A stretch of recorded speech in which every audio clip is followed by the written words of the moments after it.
noite, ela vem da mesma intensidade, ao ponto de despertar aqueles que dormem, espiritualmente falando. Ao ponto de abrir os nossos olhos, ao ponto da gente não conseguir resistir e se render ao chamado do nosso Senhor. Amém? Vamos continuar o nosso estudo. A segunda carta agora, à igreja de Tessalônica, aos Tessalonicenses, capítulo 1. Hoje damos início à segunda carta de Tessalônica.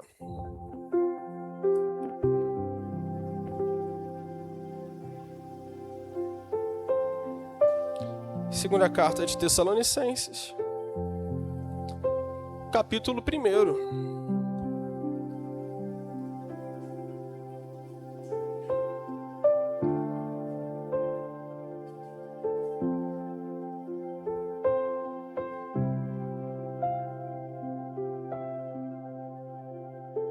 Se alguém quiser beber água e ir ao banheiro, fique à vontade.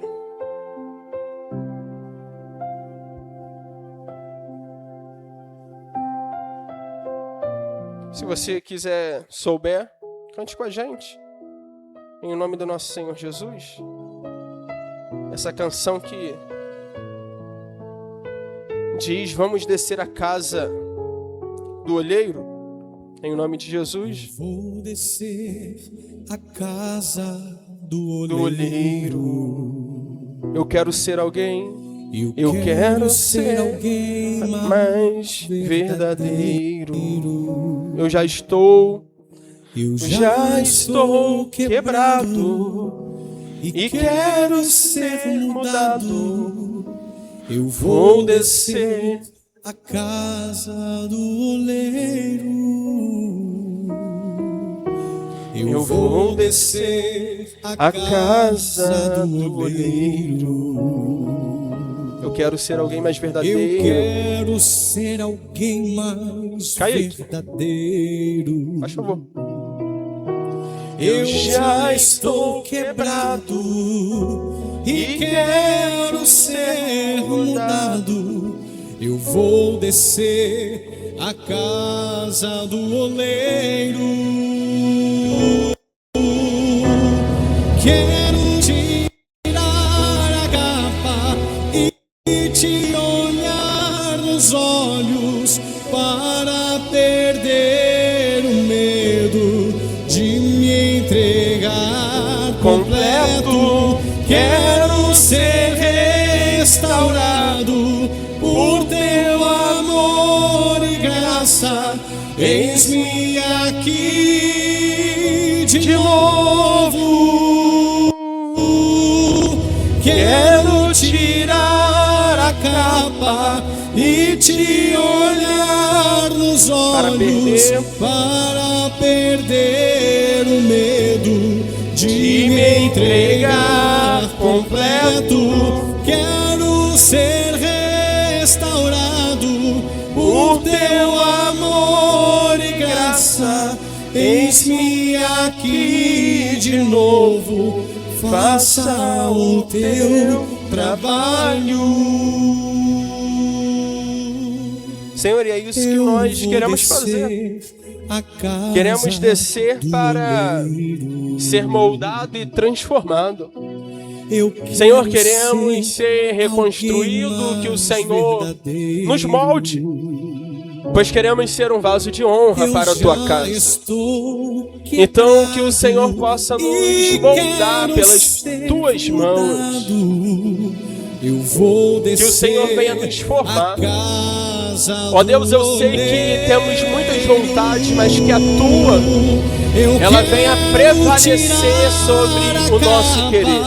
E que o Senhor faça de cada um de nós aquilo que lhe agrada. Perder o medo de me entregar completo. Quero ser restaurado por teu amor e graça. Eis-me aqui de novo.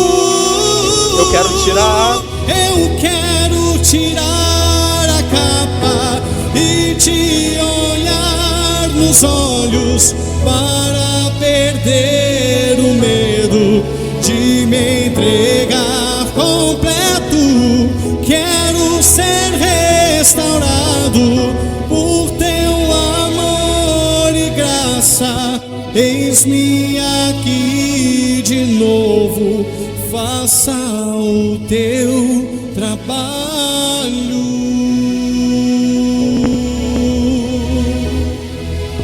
Espírito Santo, venha fazer o teu trabalho, Senhor.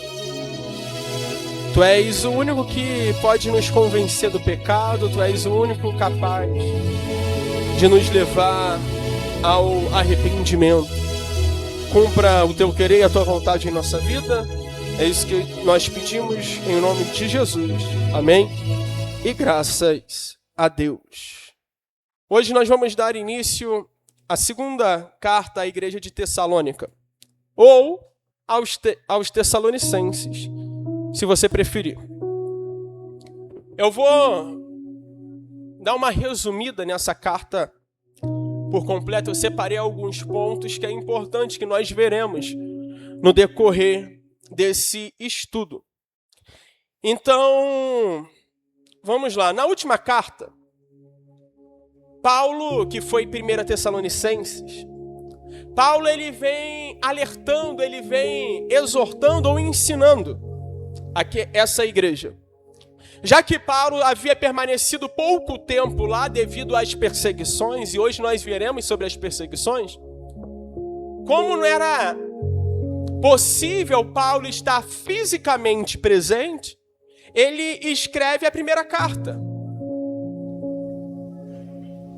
para ensinar, para mostrar o caminho, já que ele não teve tempo para ensinar por completo essa igreja, vamos dizer assim. E nessa segunda carta, Paulo ele vai vir complementando. Então vai ter alguns assuntos que nós já vimos na carta anterior e nós veremos aqui também. Paulo vem reforçando a primeira carta. Vamos lá. Nessa carta ele vai esclarecer como que nós devemos viver uma vida cristã prestes à volta de Jesus.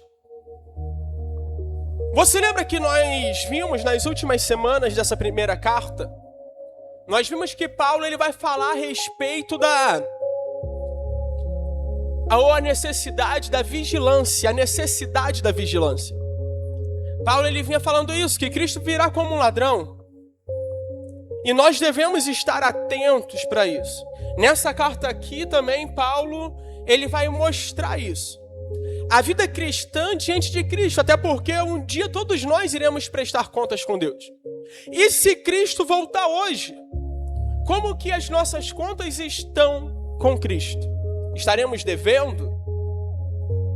Ou estaremos em dia com o nosso Senhor Jesus? Paulo ele alerta sobre isso em ambas as cartas, tanto na primeira como na segunda, a qual nós iremos iniciar hoje, exatamente porque eu sempre digo aqui que todos os dias o Senhor Jesus ele volta para alguém. Todos os dias Cristo volta para alguém. Hoje mesmo eu fui em um velório de um amigo conhecido. Cristo voltou para ele. E quantas pessoas no dia de hoje não faleceram também? Cristo não voltou? Voltou. E pode ser para mim, pode ser para você. Cristo pode voltar a qualquer momento. Então nós temos que estar preparados. Paulo ele vai ensinar também que a nossa vida ela deve ser útil para Cristo. Porque se eu não for útil para o meu Senhor, para que Ele me chamou? A nossa vida, ela deve ser útil. Nós fomos chamados exatamente para servir. Paulo, ele inclusive vai dizer que se considera escravo de Cristo. A questão é, nós estamos servindo com fidelidade. Tinha alguns, o que nós veremos e dá a se entender no decorrer desses estudos, é que tinha alguns da igreja de Tessalônica que parecia desprezar o serviço a Cristo. Porque o que alguns pensavam que já estava vivendo no dia do Senhor, que Cristo já tinha voltado. E é bem possível que outros pensavam a seguinte forma: para que eu vou viver segundo a Cristo, se Cristo ele já está às portas? Como se eles não fossem ter resultados. Então tinha alguns que não queriam servir a Cristo como devia. Que não queriam servir a Cristo de maneira digna. E a nossa vida deve ser útil para o reino de Deus. Eu costumo dizer que nós não fomos apenas chamados para ser salvos, mas todos nós também fomos chamados para salvar. Então nós temos sim que servir. Se você se acomoda simplesmente em vir assistir um culto e ir para sua casa e você acha que está tudo bem, não está nada bem. Você foi chamado para salvar. Independente se você tem um título ou um cargo, independente de qualquer coisa. Nós fomos chamados para salvar. A função de salvar não é apenas daquele que prega. E salvar vai muito além de pregar. Salvar, ele também significa cuidar, orientar, orar. Isso tudo nós estamos salvando. Quando nós ajudamos o nosso próximo, pregamos as boas novas, nós estamos salvando. Então isso é indiferente de cargo. Então Paulo, nessa carta, Paulo também vai estar alertando. É bem provável que Paulo escreveu essa segunda carta no mesmo local da primeira. E nós acreditamos que foi em Corinto. Paulo fugiu, passou por Atenas, Bereia, Atenas e, segundo o que muitos acreditam, ele foi para Corinto. E de lá é bem provável que Paulo tenha escrito essa carta. Podemos notar também que a mesma equipe que Paulo tinha, já que Paulo estava numa viagem missionária, a mesma equipe que Paulo tinha quando escreveu a primeira, é a mesma quando ele escreveu a segunda. Vamos ler: Paulo, Silvano e Timóteo, a igreja dos Tessalonicenses, em Deus, nosso Pai, e no Senhor Jesus Cristo. Coloca para mim 1 Tessalonicenses 1:1. 1 Tessalonicenses agora. Vamos ver que a mesma equipe estava ali presente. Mesma coisa Paulo escreve lá na primeira. Paulo, Silvano e Timóteo, a igreja dos Tessalonicenses, em Deus Pai e nosso Senhor Jesus Cristo. Graça e paz a vós outros. Pode voltar para a segunda agora. Nós podemos notar que a equipe era a mesma. Os companheiros de Paulo até o presente momento eram o mesmo. Inclusive, Paulo havia enviado Timóteo à igreja de Tessalônica também.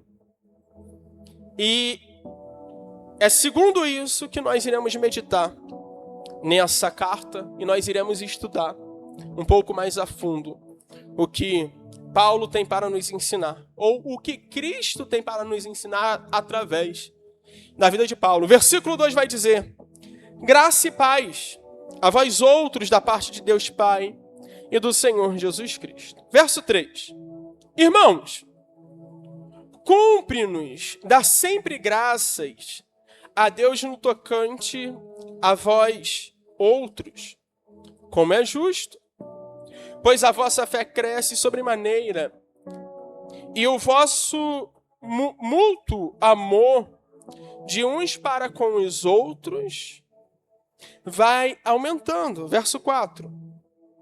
A tal ponto de que nós mesmos nos gloriamos de vós nas igrejas de Deus, à vista da vossa constância e fé, e todas as vossas perseguições, e nas tribulações que suportamos. Guilherme, coloca para mim, por favor, o 3 e o 4 junto, por gentileza. Aqui tem alguns pontos que nós devemos enfatizar. Nesses dois versículos, tem uns pontos que nos chama a atenção. Pastor, qual o ponto? Que a fé desse povo crescia sobremaneira ou de uma maneira surpreendente. E eu te pergunto, como que está a sua fé nesse período desde que você conheceu a Cristo? A sua fé, ela vem evoluindo? A sua fé, ela vem aumentando também? Ou a tua fé está em decadência? Porque tem pessoas que parece que depois que conheceu a Cristo, ela só vive desanimada, ela só vive cabisbaixa, ela só vive se arrastando. Peraí, você não está servindo a qualquer um não, eu e você servimos a Cristo. Uma coisa que me chama a atenção é que a fé dessa igreja, ela crescia em meio às perseguições, pois Paulo fugiu de lá devido à perseguição. Olha o que vai dizer aqui no verso 4. Em todas as vossas perseguições e nas tribulações. Tem cristão que por qualquer coisa desanima. Tem cristão que por qualquer coisa quer parar. Pastor, por que aconteceu isso? Eu sou perseguido, falaram isso, pastor não gosta de mim. Meu caro, peraí, o mundo não gira em volta de você não. Pelo contrário. O foco aqui não é você não, o foco é Cristo. E ainda que estejamos desanimados, nós não temos o direito de parar. Pastor, eu estou desanimado, então continue desanimado mesmo, mas não pare. Continue adorando, continue servindo. Uma hora o desânimo passa. Eu aprendi desde muito cedo que vontade é uma coisa que dá e passa. Eu já tive muita vontade de desistir. E eu acredito que futuramente sentirei ainda vontade de parar. Aliás, Cristo também sentiu vontade de parar. A oração que ele faz ao Pai é muito clara. Passa de mim esse cálice, se possível. Mas que não seja a minha vontade, sim a tua. A vontade de Cristo era ir para a cruz? Não. Ele teve vontade também de parar. Mas ele venceu a vontade e foi crucificado. Então, se Cristo não fez aquilo que ele queria, por que eu e você vamos fazer o que queremos? A vida com Deus não se baseia em você. A vida com Deus se baseia nele. Se ele não mandou você parar, não pare. Eu ouvi há um tempo atrás uma pregação que falava a respeito de democracia e imperialismo. E nessa pregação dizia que democracia não é de Deus. O que é democracia, pastor? Todo mundo dá opinião. Todo mundo escolhe. Todo mundo dá pitaco. E Deus não é assim não. Pelo contrário, Deus ele é rei. Isso é imperialismo. Ele comanda, ele governa, nós obedecemos, nós somos subordinados de Deus, nós somos servos. Nós obedecemos, é assim que as coisas funcionam. Se você espera servir a Deus para fazer a sua vontade, na presença de Deus não é o seu lugar. Cristo é quem vai nos ensinar lavando os pés dos discípulos, e ele vai dizer, se eu sendo o Senhor lavei os vossos pés, fazei também uns aos outros. O que Cristo está dizendo? Sirvam uns aos outros. A glória não é minha, a glória não é tua, mas a glória é de Deus. Me desculpe, mas eu sou um mero escravo de Cristo. Como Paulo, ele diz. O escravo não tem vontade. Ou se tem, ele engole a vontade dele e faz a vontade do Senhor. Eu não sei se você é assim, mas a minha mãe, ela era um pouco esquisita. Pastor, por quê? Porque muitas vezes ela me batia e mandava eu engolir o choro. Vai entender, tá me batendo, tá mandando eu parar de chorar sentindo dor? É meio sem lógica. Mas com Deus é basicamente isso. Deus ele consola, mas meu caro, engole o seu choro e segue em frente. A vontade de Deus ela tem que prevalecer. O que mais me chama a atenção é que a fé dessa igreja, desses irmãos em Cristo, da igreja de Tessalônica, crescia em meio a perseguições e tribulações. E a tua fé tem crescido também? Alguém aqui já foi perseguido por causa da palavra de Deus? Mas perseguido que eu estou falando, correndo risco de morte? Eu acredito que não, eu também não. E mesmo assim queremos desistir. O risco que essa igreja corria era de morte. E a fé aumentava. A fé crescia. A nossa fé também ela tem que estar em constante evolução. E uma coisa que nós podemos nos lembrar, coloca por favor, ou abra sua Bíblia, em Mateus capítulo 5, verso 10. Por gentileza. Mateus capítulo 5, versículo 10. As bem-aventuranças. E vai dizer assim: bem-aventurado os perseguidos por causa da justiça, porque deles é o reino dos céus. Bem-aventurados sois quando por minha causa vos injuriarem e vos perseguirem, e mentindo disserem todo mal contra vós. Cristo anteriormente já vinha falando das bem-aventuranças, que nós somos bem-aventurados quando por causa do nome dele, ou por causa do evangelho, eu e você sofremos perseguições, e é o que a igreja na época estava sofrendo. Hoje a igreja, no modo geral, também, eu não sei se você viu, no carnaval sofreu também uma certa perseguição, uma crítica a nós que somos conservadores. E isso faz parte. E Cristo vai dizer exatamente isso. Que o mundo nos odeia porque nós não pertencemos a esse mundo.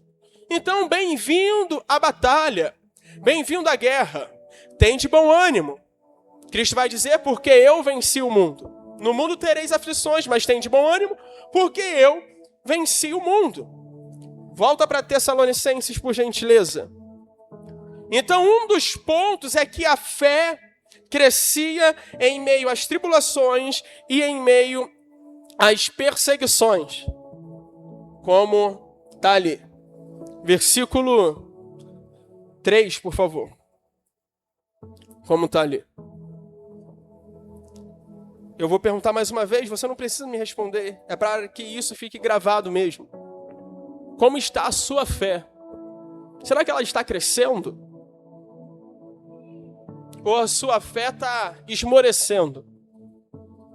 Um outro ponto, pastor, o que é a fé? Já que a fé deles vinham crescendo. Vamos para Hebreus, por gentileza. Hebreus capítulo 1. Hebreus 1. Vamos ver o que é fé.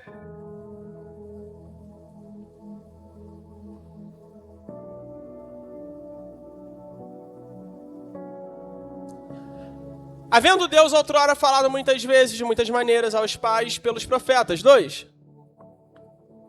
Nesses últimos dias nos falou pelo Filho, a quem constituiu herdeiros de todas as coisas, pelo qual também fez o universo. 3. Ele é o resplendor da glória e a expressão exata do seu ser, sustentando todas as coisas pela palavra do seu poder. Depois de ter feito a purificação dos pecados, assentou-se à direita da majestade nas alturas. Prossiga. Tendo-se tornado tão superior aos anjos, quanto herdou mais excelente nome que eles. Uma coisa que nós podemos ver aqui é que Cristo, como eu havia falado antes, ele reina. Ele é soberano sobre todas as coisas. Ele está sobre todas as coisas. E Ele é quem é o autor da nossa fé. Ele é quem é o autor e o criador. A palavra de Deus, ela vai dizer que a fé, ela vem pelo ouvir. E nós ouvimos a palavra do nosso Senhor. Nós cremos nisso. Você nessa noite está ouvindo a palavra de Deus. Ele é sobre todas as coisas. Coloca no capítulo 11 agora. Por favor. Cristo está com Deus, como nós já vimos. E o que é a fé agora, pastor? Ora, a fé é a certeza de coisas que se esperam, a convicção de fatos que não se veem. 2. Pois pela fé, os antigos obtiveram bom testemunho. Coloca no 1, por gentileza, novamente. 11:1. A fé é a certeza de coisas que se esperam, a convicção de fatos que não veem. Sabe qual era a fé que crescia nos nossos irmãos de Tessalônica? De que Cristo estava prestes a voltar. Alguém aqui já viu o Senhor Jesus com os próprios olhos? Eu nunca vi. Mas eu sei que Ele vai voltar. E eu sei que cada dia que passa, Ele está mais perto. Eu sei que cada dia que passa, a volta do meu Senhor Jesus, ela está mais próxima. Então as nossas tribulações, elas têm que contribuir para o aumento da nossa fé, dessa convicção de que Cristo está prestes a voltar. Porque uma vez que a nossa fé, ela aumenta nesse sentido, a tendência é nós nos aproximarmos e ter mais comunhão com Ele. Agora, se as lutas me frustram e esmorecem a minha fé, é sinal de que eu nem acredito mais que Cristo está prestes a voltar. Alguém aqui com certeza já viu falando, alguma pessoa dizer assim, vai dar tempo de eu me arrepender. Não está na hora. Quando eu for mais velho, eu aceito a Cristo. Primeiro eu vou curtir a minha vida. Quantas vezes eu também não já ouvi isso? E o porquê disso, pastor? Porque já não creem que Cristo pode voltar a qualquer momento. Sempre acredita que vai ter mais tempo. E nem todo mundo tem mais tempo. Essa é a verdade. Então a fé é... Verso 1. Isso, obrigado. A fé é a certeza de coisas que se esperam e convicção de fatos que não se veem. É a certeza de que nós esperamos a volta do nosso Senhor e do nosso Salvador Jesus. E olha o que a fé ela produz. Tiago, por gentileza. Logo depois de Hebreus. Tiago, capítulo 1.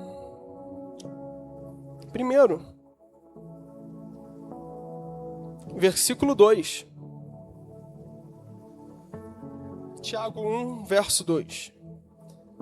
Tiago, aqui nessa epístola, ele vai dizer assim: meus irmãos, tende por motivo de toda alegria, ou bem-aventurado, como nós vimos em Mateus, o passarde por várias provações. Exatamente aquilo que a igreja estava passando. Sabendo que a provação da vossa fé, uma vez confirmada, produz perseverança. Ora, a perseverança deve ter ação completa para que sejais perfeitos, íntegro, em nada deficiente. Você viu o que as provações ela nos causa? Ela produz perseverança. Perseverança, nós não desistimos, nós não paramos. Nós não desanimamos. Paulo vai dizer que nós não somos daqueles que retrocedem. Se você também tiver com a sua Bíblia, Romanos 5, por gentileza.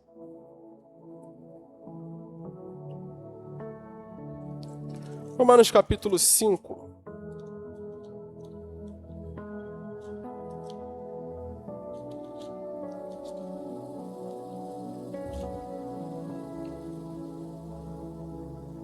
Versículo 3, Romanos 5, 3. Olha o que vai estar dizendo a carta aos Romanos. E não somente isto, mas também nos gloriamos nas próprias tribulações. ou nos alegramos nas próprias tribulações, sabendo que a tribulação produz perseverança, e a perseverança, experiência, e a experiência, esperança. Pastor, esperança de quê, pastor? Esperança de que breve Cristo virá e que em breve estaremos vivendo eternamente com Ele. E com Cristo não haverá dor, não haverá morte, não haverá choro. Pelo contrário, Apocalipse vai dizer que Ele enxugará do vosso rosto toda lágrima. É isso que a perseguição, ela produz. Ou a tribulação, ela vai produzir em nós. E olha o que vai dizer no versículo 5. Ora, a esperança não confunde, porque o amor de Deus é derramado em nosso coração pelo Espírito Santo que nos foi outorgado, ou que nos foi entregue. A esperança, ela não confunde. E quantas pessoas não se encontram perdidas dentro da igreja, sem saber para onde vai, sem ouvir a voz de Deus? Quantas pessoas não estão assim porque perderam a esperança em Cristo? Então glorifique a Deus quando você for perseguido. Glorifique a Deus quando você estiver passando por lutas. Vamos nos lembrar de Paulo e Silas na prisão. Enquanto eles oravam, enquanto eles louvavam ao Senhor, as cadeias se romperam, os grilhões se quebraram, o milagre aconteceu. E é nisso que nós temos que crer. Pastor, e se a cadeia não se romper, se os grilhões não se quebrarem, e se a morte chegar? Amém, porque estaremos com Cristo. Ainda que morra, viverei. É nisso que eu creio. É nisso que a Bíblia nos ensina, é para isso que a Bíblia nos ensina a olhar. Vamos voltar para Tessalônica.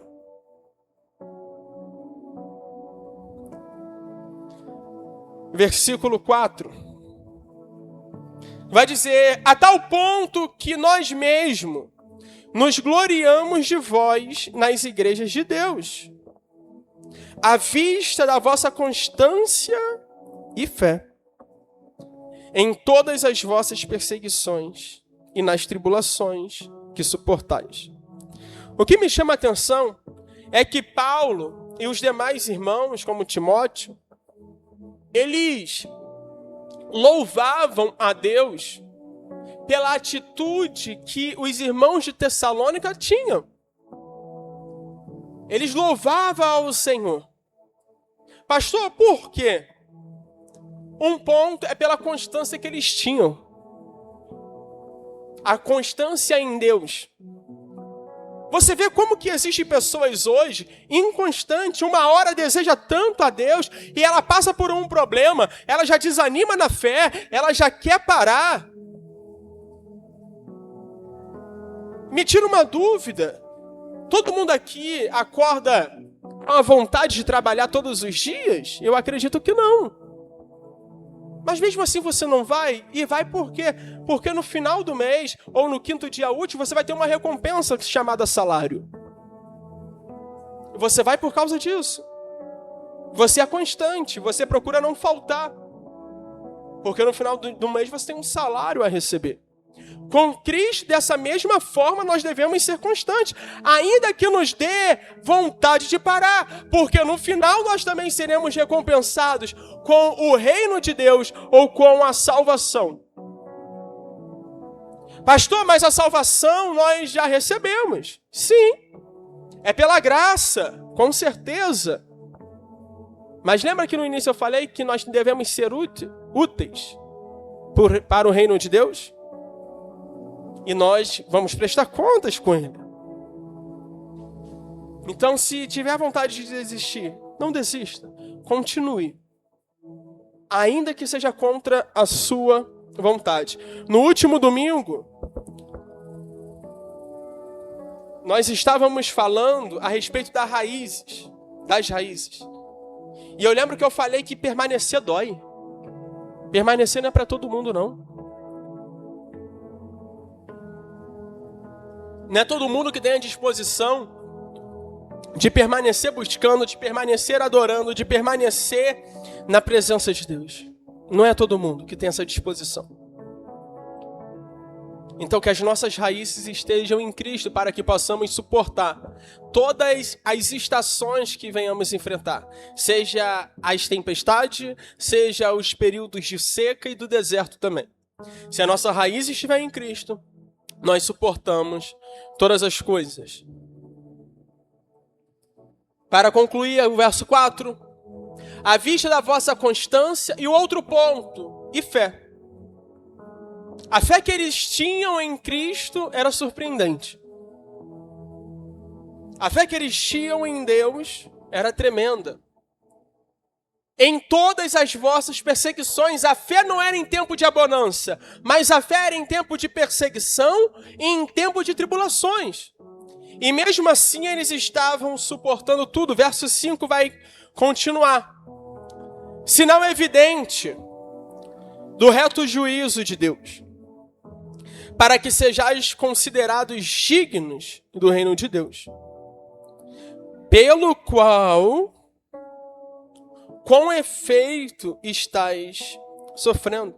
Tanto a fé como a perseverança é um sinal evidente de que estamos no caminho certo, mesmo em meio ao sofrimento. Versículo 6 vai dizer: se de fato é justo para com Deus que ele dê em paga tribulação aos que vos atribulam. E a vós outros que sois atribulados, alívio juntamente conosco, quando o céu se manifestar, o Senhor Jesus com seus anjos de poder. Aqui, coloca o verso 6, por gentileza. Aqui está se falando exatamente de vingança, sobre aqueles que perseguem a igreja. Mas, pastor, essa vingança quem é que faz? Somos nós? Não. Essa vingança, ela é de Deus. É Deus quem vinga, mas, pastor, que isso? Ele é um Deus tão bom. Verdade. Mas não sou eu quem estou falando que quem faz a vingança é Deus, é a própria palavra de Deus. Romanos capítulo 12, versículo 19, por favor. Romanos 12, 19. Olha o que a palavra vai estar dizendo e vai estar nos ensinando. Não vos vingueis a vós mesmo. Ou seja, não se vinguem um dos outros. Amados, mas dai lugar à ira, porque está escrito: a mim me pertence a vingança. Eu é quem retribuirei, diz o Senhor. A vingança, ela não pertence a mim. Ela não pertence a você. Mas a vingança, ela pertence a Deus. É Deus que está dizendo, vamos voltar para Tessalônica, novamente, verso 6. É Deus que está dizendo que vai pagar com tribulação também aquele que atribulam a igreja. Até porque quem persegue a igreja está perseguindo o próprio Cristo. Nós vamos então nos lembrar da conversão de Paulo em Atos, quando ele estava a caminho de Damasco. Quando o Senhor aparece a Paulo, que era conhecido como Saulo, ali em uma luz, aquele homem ao tal ponto de ficar cego, o Senhor Jesus vai dizer: Saulo, Saulo, por que me persegues? E Paulo estava indo perseguir a igreja. Se perseguem a igreja, estão ao mesmo tempo perseguindo a Cristo. E é Cristo que vai retribuir cada um aquilo que é devido ou aquilo que cada um merece. Versículo 7. E a vós outros quem? Nós, a igreja de Tessalônica, que passamos pelas tribulações. E a vós outros, que sois atribulados, alívio juntamente conosco, quando do céu se manifestar o Senhor Jesus, com os anjos do seu poder. Olha verso 8. Em chama de fogo, tomando vingança. É Cristo que vai fazer isso.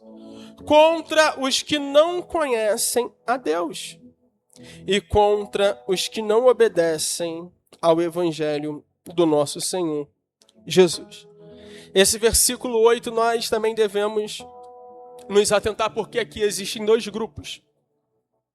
Existem aqueles que não conhecem. A quem provavelmente Paulo estava se referindo? Aos povos gentios, que não conheciam a Deus. Aos povos gentios que adoravam aos outros deuses. E existe um outro grupo. Esse outro grupo é bem provável que eram os judeus. Os que não obedecem. Que não obedecem ao evangelho do nosso Senhor Jesus. Nos lembrando que quem perseguia a Cristo, como também quem perseguia a Paulo principalmente, eram os próprios judeus. Eles não queriam obedecer ao evangelho. Mas trazendo para os dias de hoje, quantas pessoas também não já receberam o evangelho como a palavra de Deus e não estão dispostos a obedecer? Estão em uma vida de desobediência. Estão numa vida contrária à palavra do nosso Senhor. Quantos? Quantos não estão em um ministério, em uma igreja, mas continuam no pecado? Veem os mesmos lábios que adoram, é o mesmo lábio que amaldiçoa. O mesmo corpo que louva ao Senhor aqui, é o mesmo corpo que pratica iniquidade lá fora. Conhece a vontade do nosso Senhor, conhece a palavra, mas não estão dispostos a obedecer. E o porquê disso? Porque ainda se acham dono da sua própria vida. Só obedece a Cristo aquele que perdeu a sua vida. Cristo que vai dizer isso. Aquele que perder a sua vida por minha causa, achará. É o Senhor Jesus quem nos garante isso. Só está disposto a obedecer aquele que reconhece que Cristo é o Senhor. E nós somos servos de Cristo. Aí sim obedecemos, como falei anteriormente. Mesmo sem vontade, mesmo em meio às tribulações, mesmo passando dificuldades, desânimo, nós obedecemos a Cristo porque nós não temos mais vontade. A vontade de Deus, ela deve prevalecer sobre toda. Versículo 9. Olha a consequência daqueles que não obedecem. Estes sofrerão penalidade de eterna destruição, banidos da face do Senhor, ou da presença, e da glória do seu poder. Quando vier para ser glorificado nos seus santos, e ser admirado em todos os que creram. Naquele dia, porquanto foi crido entre vós o nosso testemunho. Verso 11. Por isso também não cessamos, Paulo agora está falando dele, por isso também não cessamos de orar por vós, para que o nosso Deus vos torne digno da sua vocação, e cumpra com poder todo o propósito de bondade e de obra de fé ou atos de fé, a fim de que o nome do nosso Senhor Jesus seja glorificado em vós, e vós nele, segundo a graça do nosso Deus e do Senhor Jesus Cristo. O verso 12, será que Cristo está sendo glorificado na nossa vida? Porque eu só serei glorificado em Cristo se nessa vida eu glorificar Cristo em mim. Pastor, explica isso por gentileza. Com certeza. Será que o seu testemunho exalta o nome de Deus? As suas atitudes, as suas palavras glorificam o nome do Senhor Jesus? Eleva o nome dele? Será que nessa vida nós estamos glorificando? Porque só se nessa vida estivermos glorificando a Cristo, é que seremos glorificados com Ele, quando Cristo voltar no céu de glória. É o que a Bíblia diz, que nós teremos um novo corpo glorificado. A Bíblia, ela fala a respeito disso. Será que nós seremos glorificados com o nosso Senhor Jesus Cristo? A nossa leitura, ela se encerra aqui nessa noite. Mas, se você gosta de aprender mais de Deus, se você gosta de doutrina, de ser doutrinado, nessa segunda carta, Cristo ele vai nos doutrinar em muito. Cristo ele vai nos exortar em muito. Pastor, eu não gosto de doutrina. Não é o que eu queria, mas eu sinto lhe dizer. Às quartas-feiras você vai se decepcionar. Porque essa carta ela está vindo para nos transformar em servos melhores. Eu não sei você, mas todas as vezes que eu medito na palavra de Deus, eu ainda vejo o quanto eu devo mudar, o quanto eu devo ser transformado. Se você também deseja ser transformado pelo nosso Senhor, o culto de quarta-feira é para você. Se possível, se coloca de pé, vamos fazer uma oração em nome do Senhor Jesus. Pai amado, Pai querido, nessa noite nós podemos ouvir, nós podemos aprender. Nessa noite, Senhor, nós queremos estar mais perto de Ti. Eu quero ser mais parecido com o Senhor. Que o Senhor possa me transformar. Que o Senhor possa me refazer. Eu quero ser um vaso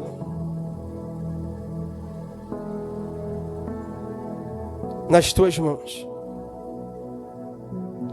Eu quero ser um vaso de honra.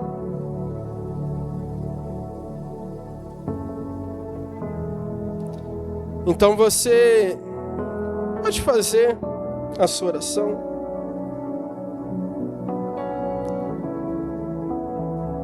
Você pode falar com o teu Deus.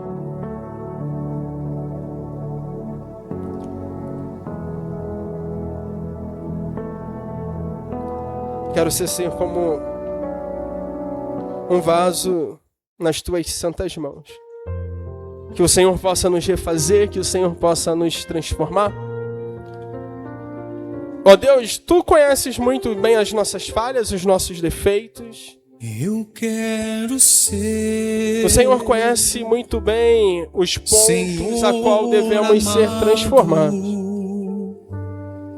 Como um vaso nas mãos do oleiro.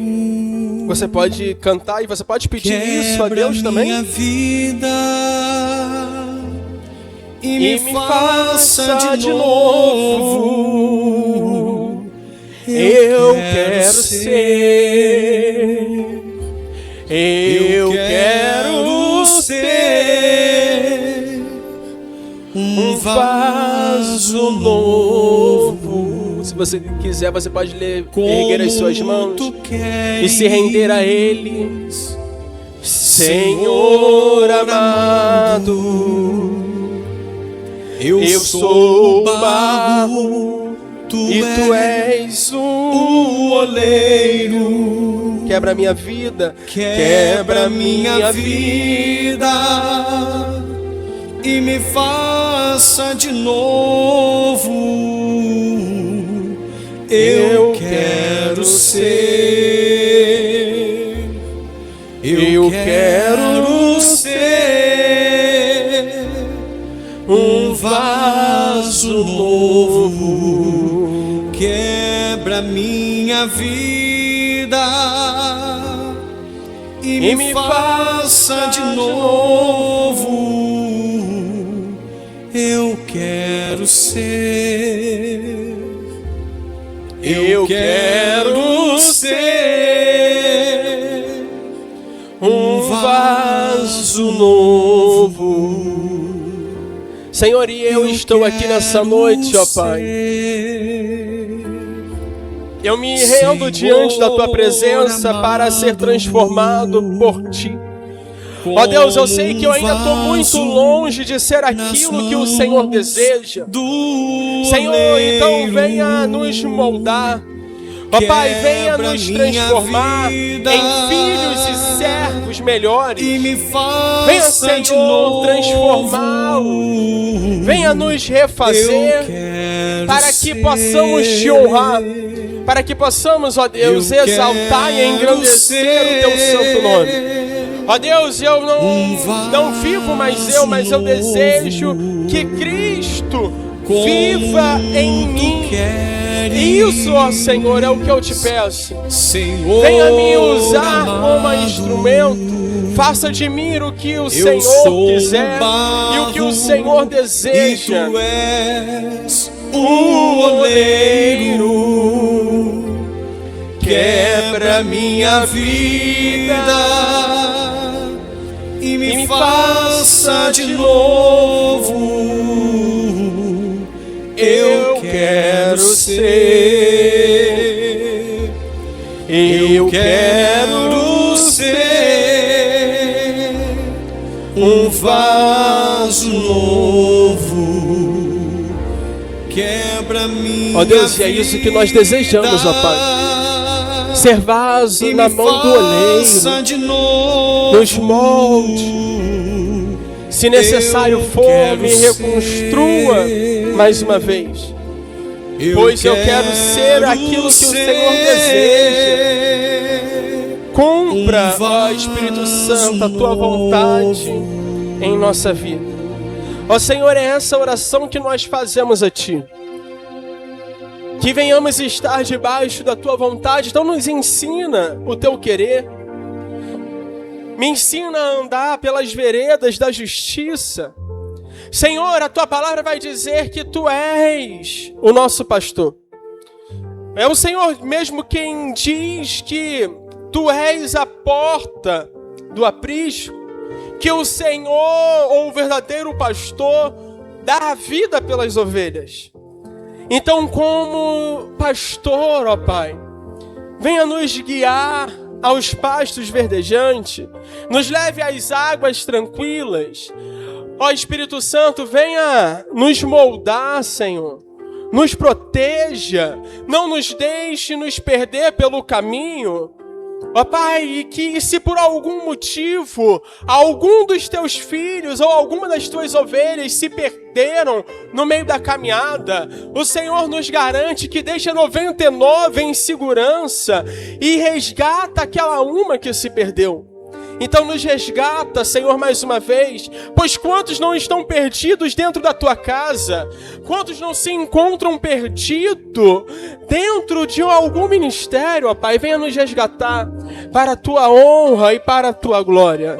Ó Espírito Santo, eu te louvo e eu te agradeço por essa noite. Senhor Jesus, receba a nossa vida nas tuas santas mãos. Ó Pai, nós te pedimos que o Senhor esteja conosco, nos guiando a cada instante, a cada momento. E nós te entregamos o nosso melhor na noite de hoje, que é a nossa vida. Em nome do Pai, em nome do Filho, em nome do Espírito Santo. Amém? E graças a Deus. Abre os seus olhos por um instante. Que a vontade de Deus ela possa se cumprir na minha e na sua vida. Que a vontade de Deus ela seja soberana sobre mim, sobre você.